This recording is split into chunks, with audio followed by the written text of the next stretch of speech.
फिर उसने अपने शागिर्दों से कहा, ये नहीं हो सकता कि ठोकरें न लगें, लेकिन उस पर अफसोस है जिसके बाइस से लगें। इन छोटों में से एक को ठोकर खिलाने की बनिस्बत उस शख्स के लिए ये बेहतर होता कि चक्की का पार्ट उसके गले में लटकाया जाता और वो समुंदर में फेंका जाता।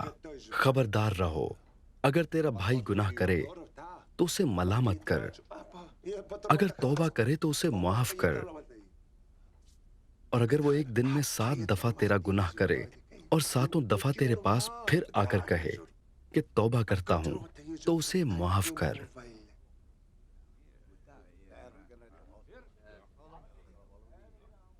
इस पर रसूलों ने खुदावंद से कहा, हमारे ईमान को बढ़ा। खुदावंद ने कहा कि अगर तुम में राई के दाने के बराबर भी ईमान होता और तुम इस तूत के दरख्त से कहते कि जड़ से उखड़कर समुंदर में जा लग, तो तुम्हारी मानता। मगर तुम में से ऐसा कौन है जिसका नौकर हल जोतता या गल्लाबानी करता हो, और जब वो खेत से आए तो उससे कहे कि जल्द आकर खाना खाने बैठ, और ये न कहे कि मेरा खाना तैयार कर और जब तक मैं खाऊं पीऊं कमर बांध कर मेरी खिदमत कर, उसके बाद तू खुद खा पी लेना। क्या वो इसलिए उस नौकर का एहसान मानेगा कि उसने उन बातों की जिनका हुक्म हुआ तामील की? इसी तरह तुम भी जब उन सब बातों की जिनका तुम्हें हुक्म हुआ तामील कर चुको, तो कहो कि हम निकम्मे नौकर हैं, जो हम पर करना फर्ज था वही किया है।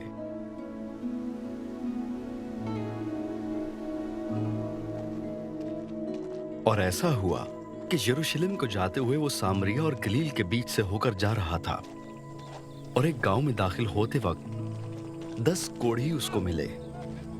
उन्होंने दूर खड़े होकर बुलंद आवाज से कहा, ए यसू, ए साहिब, हम पर रहम कर। उसने उन्हें देखकर कहा, जाओ अपने तई काहिनों को दिखाओ।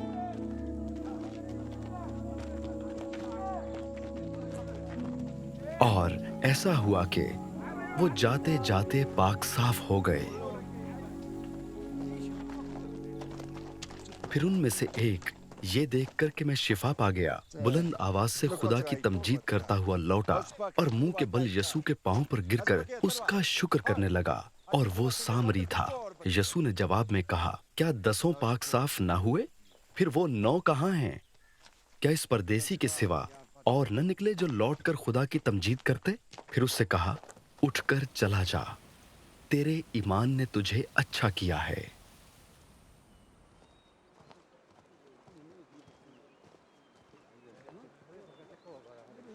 जब फरीसियों ने उससे पूछा कि खुदा की बादशाही कब आएगी, तो उसने जवाब में उनसे कहा कि खुदा की बादशाही ज़ाहरी तौर पर ना आएगी, और लोग ये न कहेंगे कि देखो यहाँ है या वहाँ है, क्योंकि देखो खुदा की बादशाही तुम्हारे दरमियान है।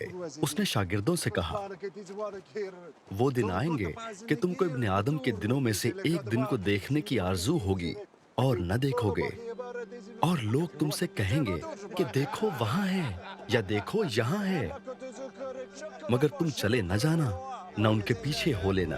क्योंकि जैसे बिजली आसमान के एक तरफ से कौंध कर दूसरी तरफ चमकती है, वैसे ही इब्ने आदम अपने दिन में जाहिर होगा। लेकिन पहले जरूर है कि वो बहुत दुख उठाए और इस जमाने के लोग उसे रद्द करें।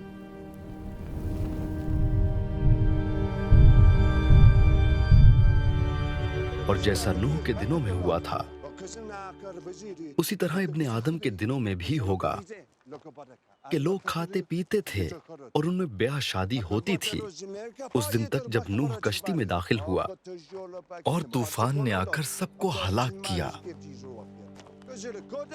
और जैसा लूत के दिनों में हुआ था कि लोग खाते पीते और खरीदो फरोख्त करते और दरख्त लगाते और घर बनाते थे, लेकिन जिस दिन लूत सदूम से निकला, आग और गंधक ने आसमान से बरसकर सबको हलाक किया।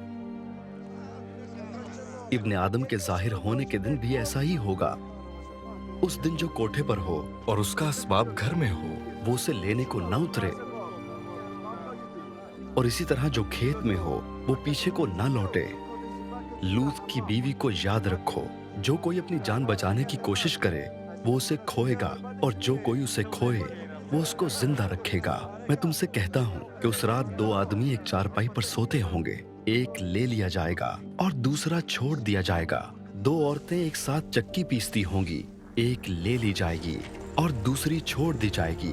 दो आदमी जो खेत में होंगे, एक ले लिया जाएगा और दूसरा छोड़ दिया जाएगा। उन्होंने जवाब में उससे कहा कि ऐ खुदावन, ये कहाँ होगा? उसने उनसे कहा, जहाँ मुर्दार है वहाँ गिद्ध भी जमा होंगे।